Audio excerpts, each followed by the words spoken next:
an exciting day.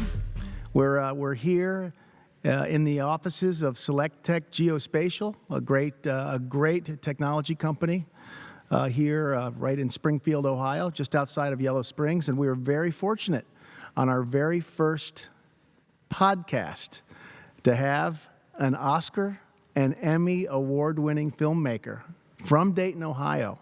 His films can be seen on PBS, on Netflix, and on HBO all over the world. Welcome, Mr. Steve Bognar. Hey, hi JP. Thank you for having me. I'm honored to be your first guest. Well, thank you for being here. It's great. We're very fortunate to have you here and have you and Julia in Dayton, Ohio. Well, no, I'm very happy to talk, and good luck with the podcast. I think it's a new adventure for you. It's a new adventure, to dive and we'll into see this. how it goes. We just want to have some fun with it, and really, there's so many great stories to tell, and just want to be part of telling them from the experience of someone that lives in Ohio. Yeah, for sure. So we'll see how it goes. But speaking of Ohio, I'm sure, like many people who travel around the world for business, and in your case, filmmaking, you probably hear it all the time. Why do you live in Dayton, Ohio? What's so special about Ohio and the people in Ohio? Can you just share your thoughts about that? Sure. I moved to Ohio. My family moved to Ohio in 1974. My mom and dad are immigrants, and they ended up in the States in 1960. And my dad was kind of working his way through college, and we lived in different college towns, Madison, Wisconsin, Berkeley, California. And then he finally got a PhD, and he got applied for a job, and this little startup university outside of Dayton, Ohio, called Wright State University, hired him.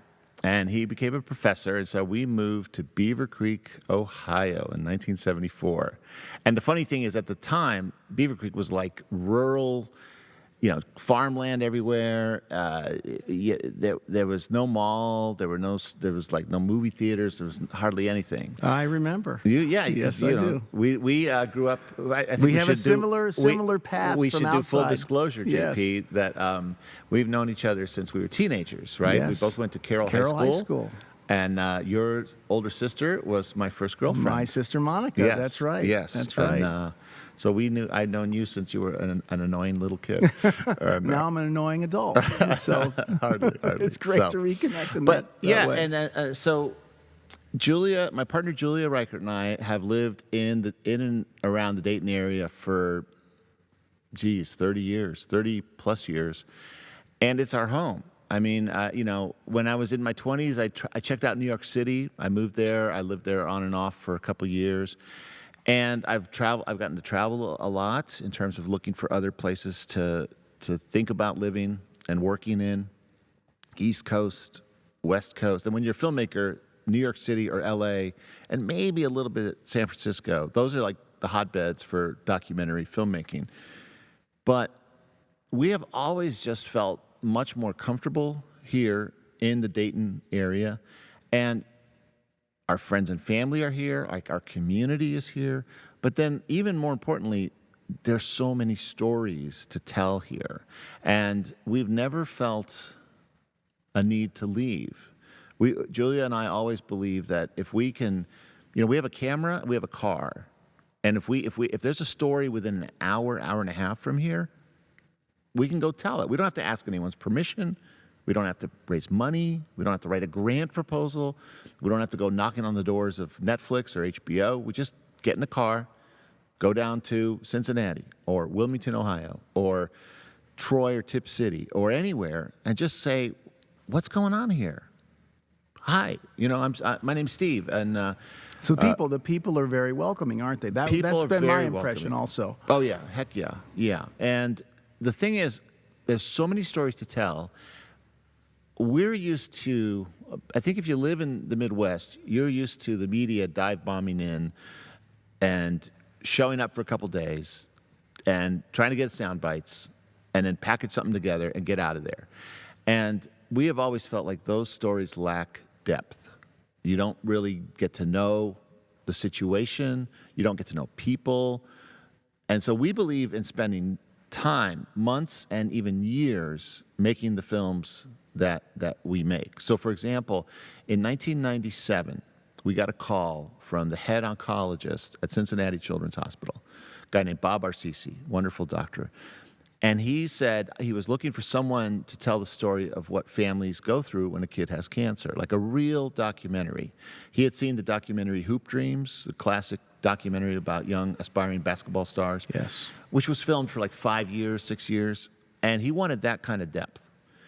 He could have called New York City or LA and tried to find a documentary filmmaker there, but those folks would have had to fly in, film for a week, fly home, fly back, film for a week, like a month later, fly home. You couldn't have told the story that way. So we talked to Dr. Arcisi, and we started filming that movie in 1997. We filmed that movie for 6 years.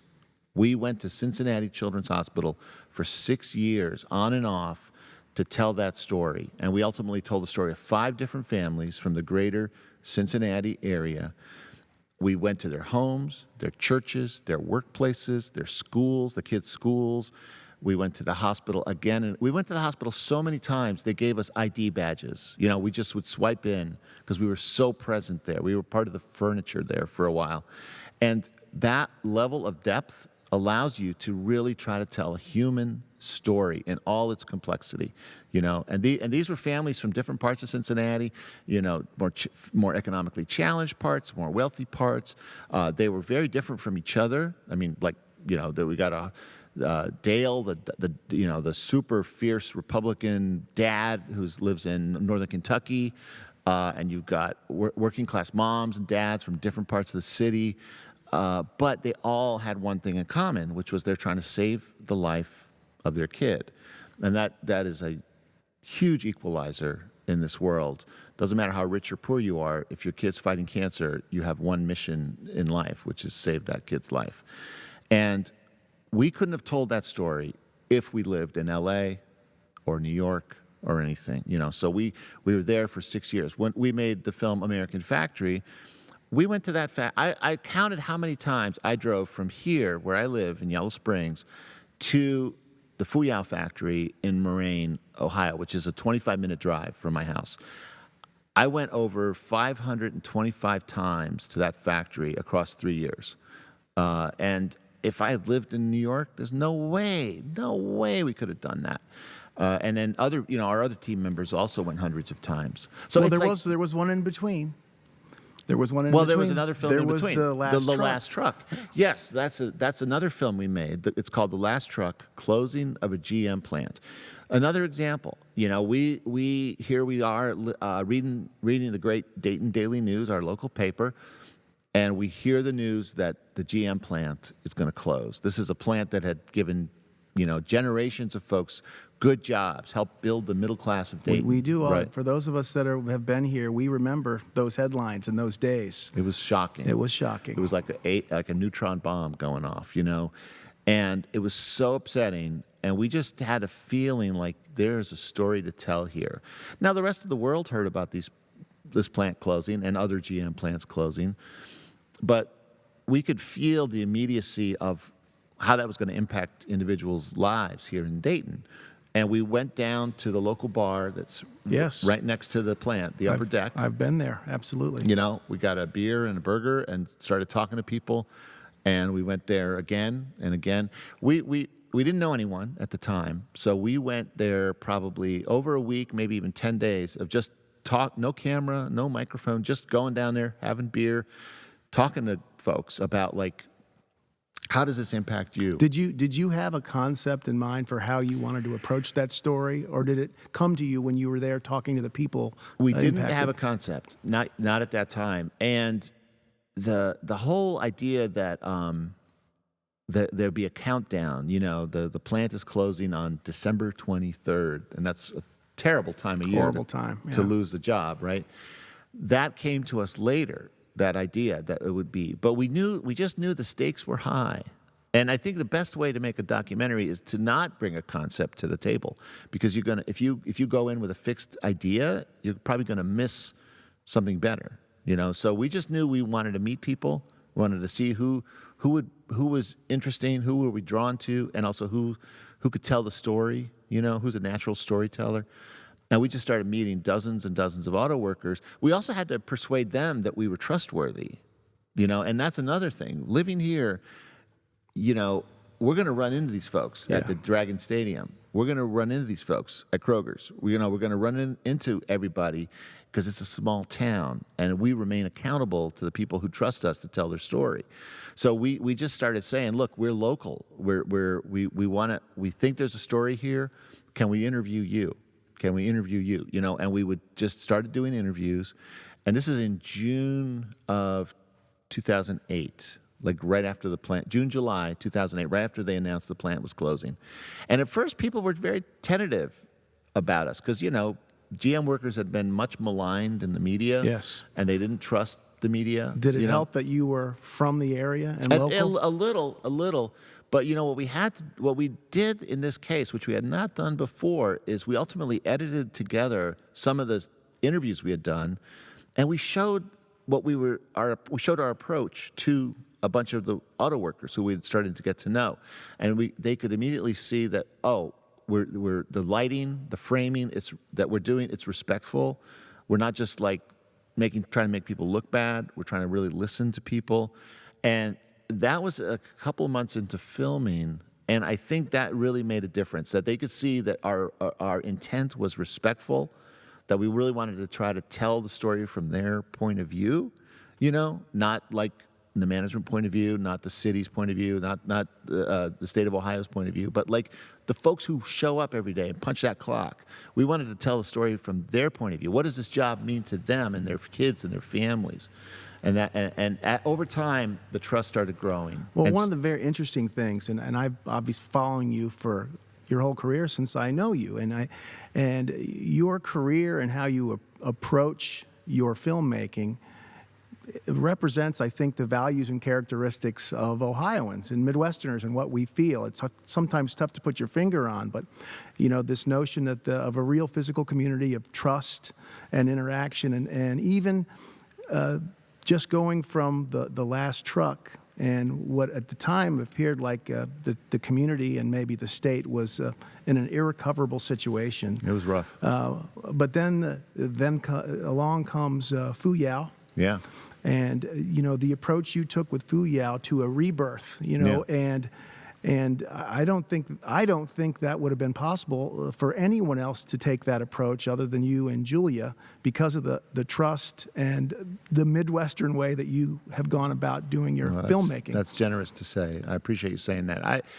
I think our proximity mattered a lot. I know of other filmmakers who are trustworthy and know how to go deep, and those are some of my heroes out there, but none of them live in Ohio, Well, what's very interesting watching this and to see the recognition for you and Julia and the story you told, and for the people in the story, it was told in a way that I think those of us that live here can understand. Okay.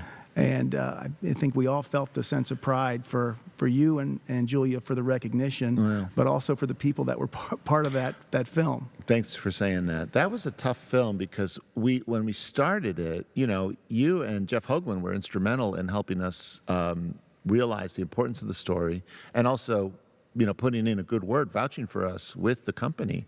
And when we started that film, I think we were taking an Ohio-centric point of view. We thought, this is an outside company coming to Ohio. How's it going to impact the locals?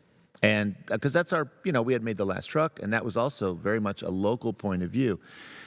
So we started following the Americans who were getting these new jobs and how exciting it was, and how people had been working at like Arby's or somewhere, and then grown folks with kids working for $9, $10 an hour, unable to really support a family.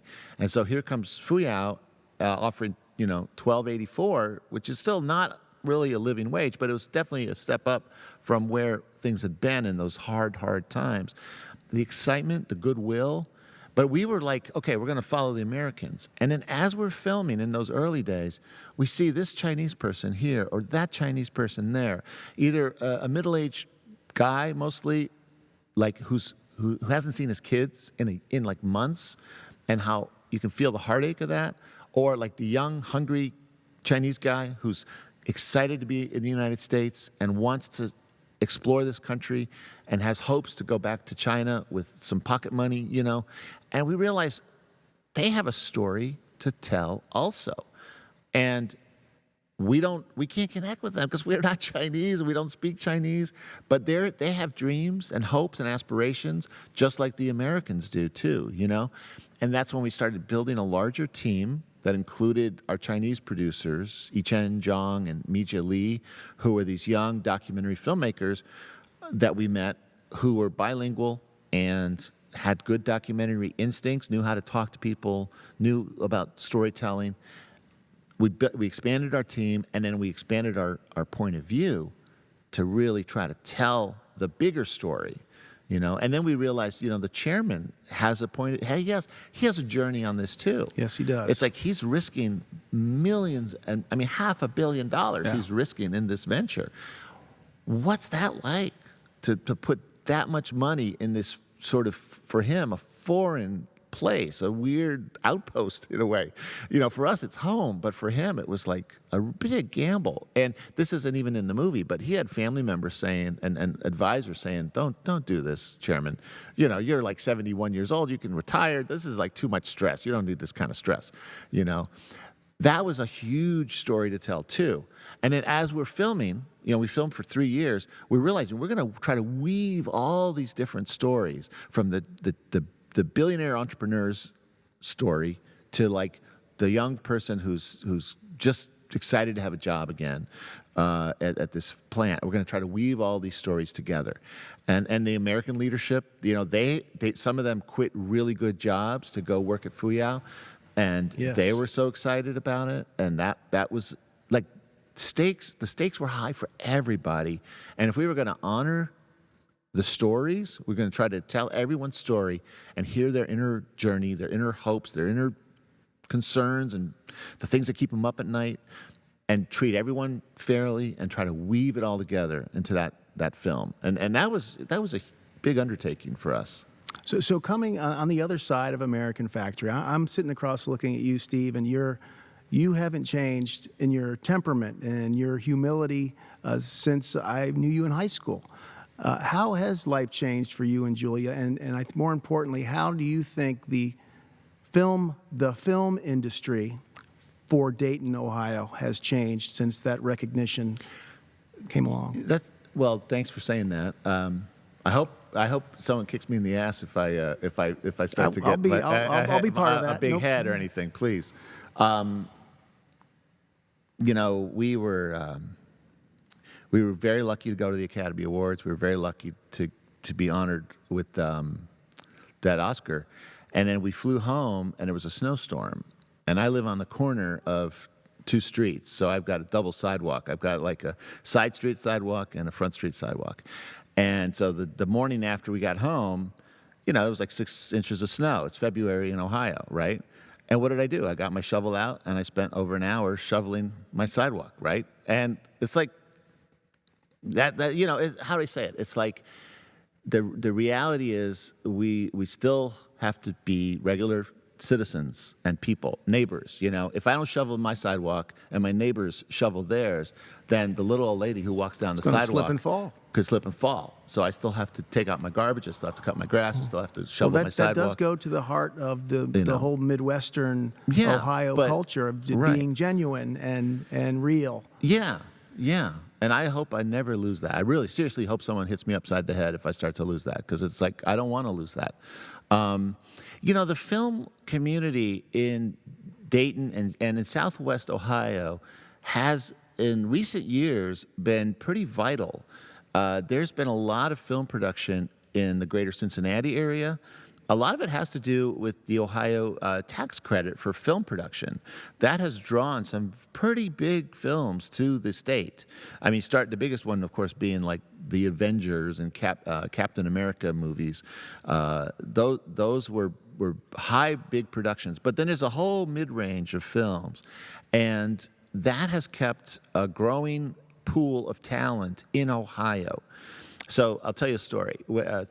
24 years ago, Julia and I were the producers on a super low budget independent fiction film.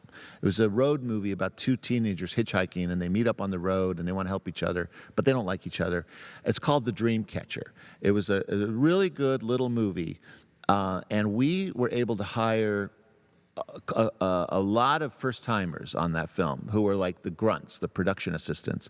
And there was one young guy whose name was Russ, who we hired to be like a production assistant who would get up he'd have to be up 90 minutes before anyone else to make the coffee, so that when the crew shows up at 5 a.m. or 5:30 a.m., there's hot coffee. You've got to have hot coffee. So he would show up literally at 3:30 in the morning, 4 a.m., he always had the most positive attitude. This guy was just hungry to work. And it's like the A lot most... like Brian Faust over here. Very positive all the time. Yeah. Well, this guy's last name is Faust, too. Yeah. Russ Faust is his name. I don't know if you... How about that? Yeah. So Russ Faust was the most energetic, most positive attitude kind of young guy. Well, that young guy is now, here we are 23 years later. He is now one of the most respected, high-level film workers in the whole Southwest Ohio. He's a gaffer, which means he's in charge of, he's doing what he loves now, which is crafting the lighting with the cinematographer. And he is super respected. He's now a leader who has like dozens of people sometimes working under him. And he's an industry professional at the high level. And he was able to stay in Ohio because we had enough work for him, right? He didn't have to move to LA or Atlanta.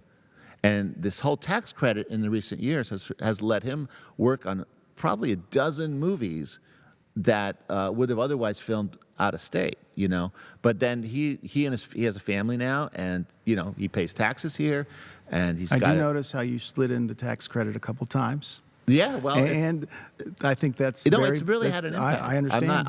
I'm not kidding around. It's been really good. I mean, I think the other reason there's a film community here, a lot of it has to do with the Wright State University Film Program, which is a film program that Julia, my partner, was a big part of. I taught there for 5 years, and a lot of the local talent has come out of there. It's a very demanding program. It's a program that a lot of people have gone to, but I've also said it really kicked me in the butt. It's very tough to get through, but it shows you what professionalism is about. It demands high level of dedication and commitment, and it doesn't. The graduates of that program, when they go to LA, they tell us like, man, we work way harder than they do in LA, and we know how to work hard, and we're ready to show up and deliver the goods because we got that training here in Ohio. So what would you tell a young person? I have young children. Brian Faust has young children, and you took a path starting in Ohio that led you back to Ohio. You achieved success here. What would you tell young people now interested in pursuing a career in either creative arts or film, taking that path here?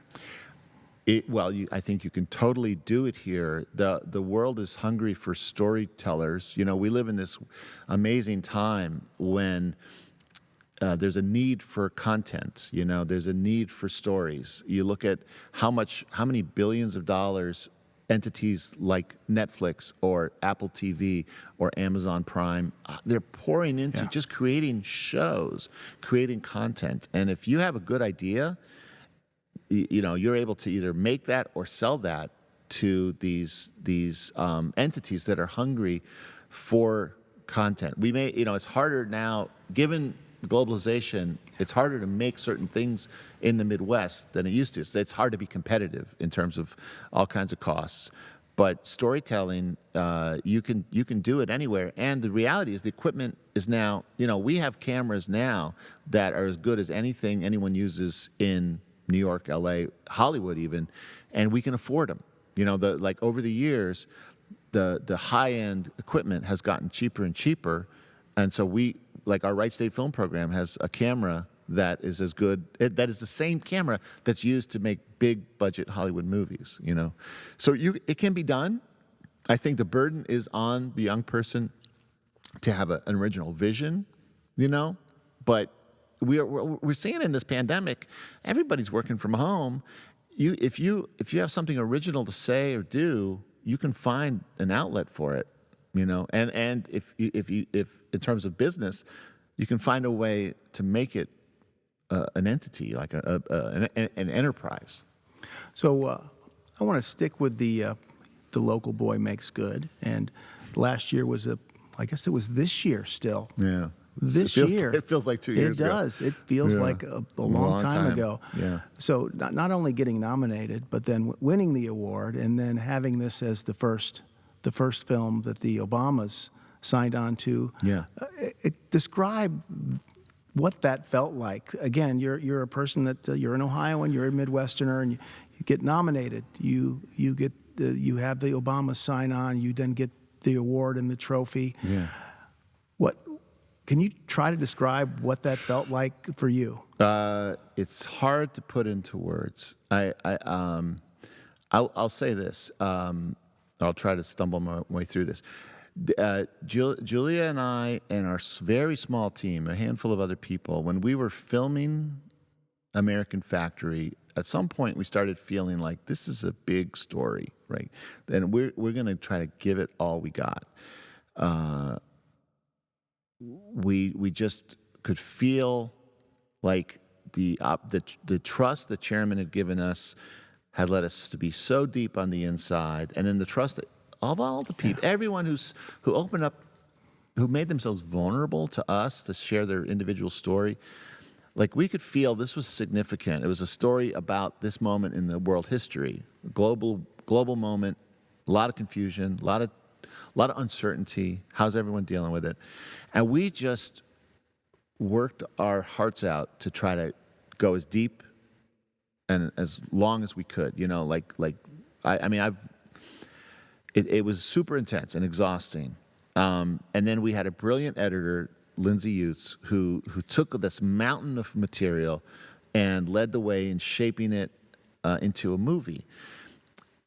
You always lose faith.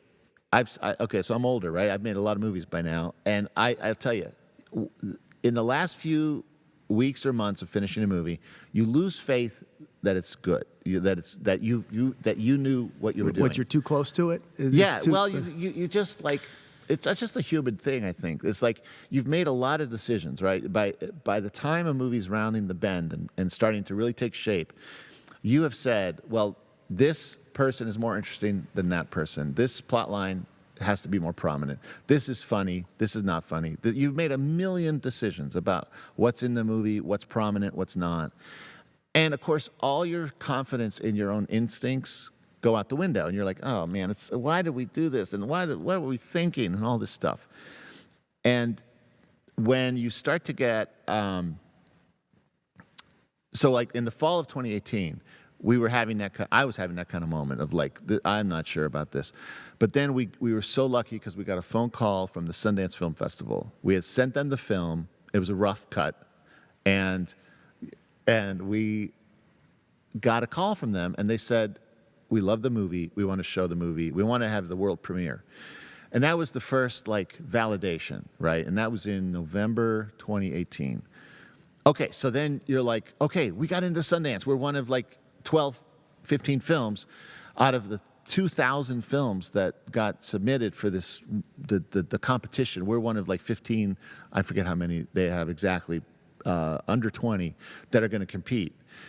And we got to go, and we're in the show. You know, it's like getting to go to the Olympics. It's a big deal. And it's a huge deal. But even then, we're like, okay, but now will anyone want to buy the film? Will there be interest in the film beyond getting to show it at a festival?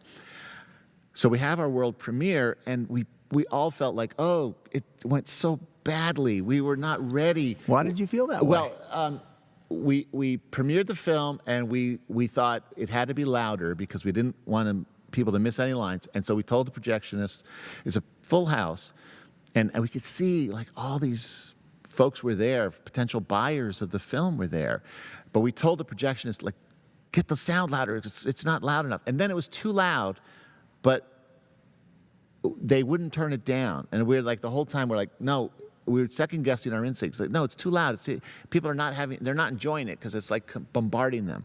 And then we did the Q&A, and we were caught off guard with questions. We had never done a Q&A. Oh, that was the first time you've been in that type of environment before. And so we're getting all these questions about globalization and the impact, and we're like, and we didn't know it. 6 months later, we could have answered anything, right? Because we knew. We did our research, we did our homework, we practiced, and we were ready to talk about the issues around the film. But that first screening, we were just like deer in the headlights. And despite all that, the requests for meetings at Sundance started coming in. And so then we got offers and interest from lots of entities. And Netflix came on strong, and we had a meeting with the Netflix people. And normally when you have a meeting, it's like just with like 3 or 4 people. Yeah. But there was like 20 people there. Now, were you your own agent? You no, and Julia? we were lucky in that we had we had teamed up with Participant Media, and they brought on a really great agent who had sold 1 million movies at Sundance. And this is a veteran. But this veteran said, wow, I've never been to a meeting with this many people from like Netflix or the company. And there was like 20 people there. And 2 of the people were from Higher Ground Productions, which to our great embarrassment, we didn't know what that was.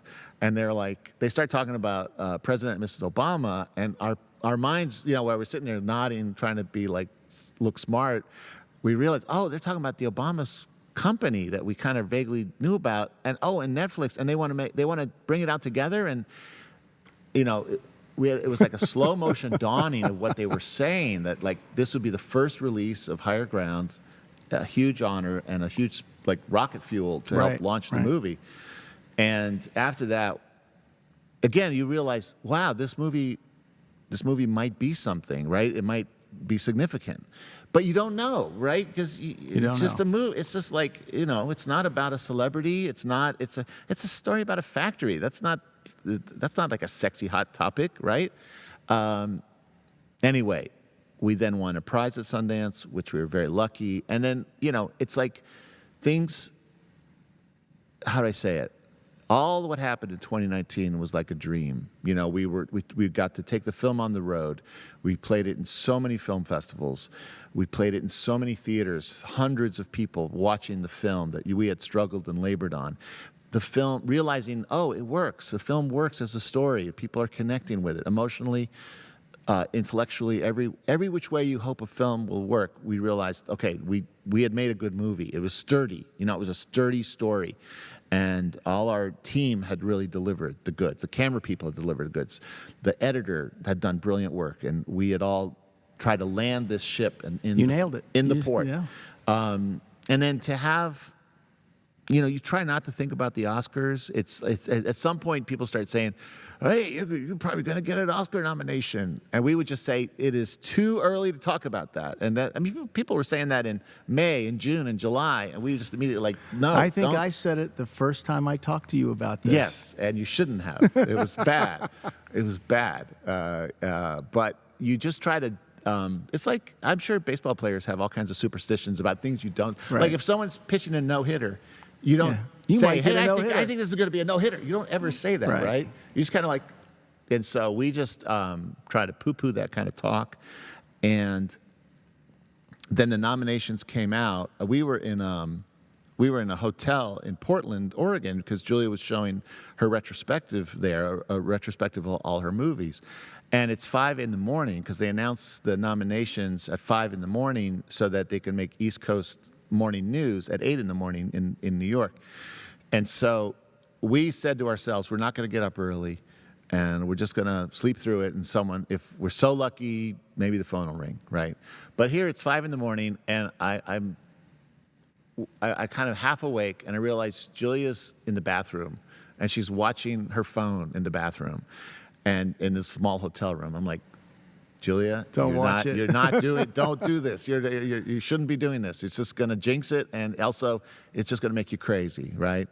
But I'm trying to sleep, and I can't sleep, and finally I get up because I can hear the warble of her phone in the bathroom, right? So I go in the bathroom, and here we are in a little bathroom in a small hotel in Portland, Oregon, and the nominations are announced, and there's our name of our film, right? And we just could not believe it.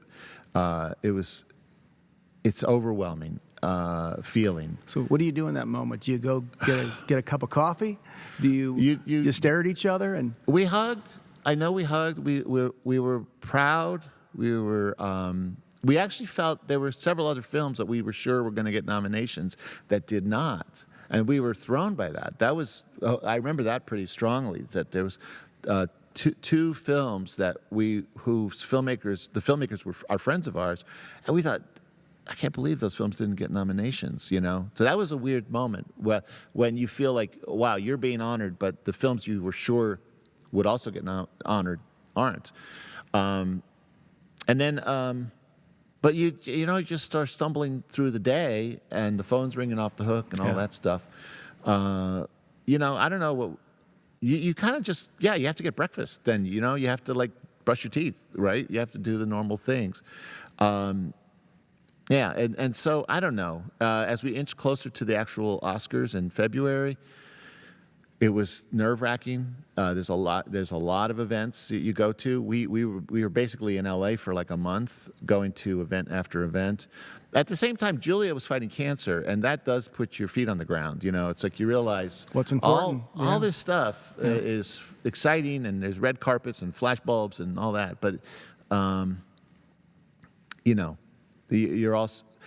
We went to an award ceremony for documentaries, specifically for documentaries, and we were lucky to win several awards that night. And the next morning, we went to the local hospital so Julia could get chemo. And we were in a little cubby hole with a little curtain, almost like a shower curtain, because they didn't have separate rooms. This was not here in Ohio. This was actually in New York. And she had chemo. We sat in this little cubby she's in a lazy boy, I'm on a hardback chair, and we're there for like 5 hours. And it's like all the glamour is not there, right? It's like it definitely puts your feet on the ground in terms of like perspective, of what matters. So, and then at the Oscars, people. Well, one thing I learned from The Last Truck is we were lucky to get nominated for an Oscar for The Last Truck. And when we went to LA that time, that was my first time going, everybody says, you're going to win. And what I realized is that all the nominees for any award are told that. So if there's 5 nominees for any Oscar, they're all being told by their friends and family and people they run into, oh, you're going to win. Oh, hey, you're going to win. And the best thing you can do is to just totally put that out of your mind. Disregard it, because no one knows. The Price Waterhouse accountants know, and that's it. And we started hearing, oh, you're going to win, and I put it out of my mind. We went to the Oscars. It was very, very good of Netflix and Higher Ground and our third production partner, Participant Media. They all supported the idea of bringing some of the factory workers from Fuyao to the Oscars, and they donated money for hotel rooms, for airfare. I think even for like makeup artists for some of the guests, And so 5 of the stars of the movie, 1 Chinese person and 4 Daytonians, 4 longtime Daytonians, they all came, and they got to bring their husbands, wives, partners, or daughter in one case. And it was so great, because it was like, why should, how do we say it? We're only getting to go to the show because people trusted us. So those folks should come to the show with us. They should have some fun with us at this crazy circus of an event. And that was I dare say really that not meaningful. everyone would take that same position, and Well, that but speaks to you and seems yours and obvious. Julia's character and why people respect No, it and seems so are happy obvious for you. that it's like it's much more meaningful if you're not there alone. If you're there with the people who are in the movie. For us, it meant the world that they could come, and they would come, and they could take off work to come. And the reality is, when the day after that they fly home, and the next day they're going back to work, right, in the factory. But that was really special. And then at the Oscars, we were so nervous beforehand. Julia said, we have to practice standing up. We have to practice how we're going to walk down the aisle. Our biggest fear was literally tripping down the aisle. Because, the documentarians, they put you way in the back, right? Yeah. They don't give you the front row seats. So we literally practiced like, okay, stand up. Imagine they've said your name. Stand up. Steve, you step 2 steps to your left into the aisle. Not at the edge of the aisle, but way in the middle of the aisle. Put out your arm. Julia, hook your arm through Steve's arm. Julia, bunch up your dress. Grab it. Okay. With your right arm, you bunch up the dress. With your left arm, you hook your arm through Steve's right arm. No it was detail like that specific. No detail was overlooked. No, it was so specific. And then we practiced that several times before the ceremony began, while the auditorium was still mostly empty and everybody's in the lobby having a cocktail or something. But that was good. We practiced it because when they did call our names, it suddenly was like underwater time. It was like everything was slow motion, and it was good we had practiced because we could follow our routine, Yeah. Well, I know it was a proud moment for all of us. We all celebrated along with you and Julia. And well, on the other side of this, now understand that Julia is doing well. She is on a new treatment that was approved earlier this year. It's a hybrid between, so a lot of cancer treatments are turning to immunotherapies now. Chemo is still very much in use and needed, but the more cutting-edge treatments are immunotherapies, which are more targeted and less toxic. And she's on an even more cutting-edge treatment, which is a hybrid of chemo, traditional chemo, and immunotherapy. And she just started taking it. It was approved in January by the FDA. She just started taking it in August. And at first it was really rough, but right now, we just got scan results. It's stable. It's not, the cancer hasn't shrunk, but it hasn't grown. She's feeling pretty good, like a little bit worn down by the treatment, but not like she's been through cancer. This is her second big cancer battle, and we've seen her on chemo where she's just knocked down, nauseous, wanting to just stay in bed, in pain, unable to eat, all that stuff, losing weight, dehydration, all that stuff. But this time it's going better, and we don't know for how long that's going to last, but we're just going to take it while we got it. And and we're feeling. Well, that's good. That's good to hear. Yeah, it's good. It's not.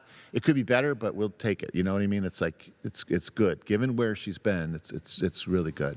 Well, as we're coming up on the end of 2020, hasn't even been a year since the award was announced. What new projects are on the horizon for you and Julia? Well, we are proud that we have another film that we actually managed to finish that just had its Dayton premiere. It's called 9 to 5: The Story of a Movement. Now, you remember, JP, the classic Dolly Parton song? Absolutely. 9 to 5, working 9 to 5. Well, in 1980, Dolly Parton, Jane Fonda, Lily Tomlin made this movie, 9 to 5, about secretaries getting fed up with how abusive their boss was. What most people don't realize is that movie and that classic Dolly Parton song grew out of an actual movement. In the 1970s, secretaries, you've seen the show Mad Men, right? Yes. So secretaries used to they just had a horrible situation where they were abused by their bosses, told to do ridiculous things, clean your boss's dentures, sew your boss's pants while he has them on. All kinds of insane things, right? And belittling things that showed no respect.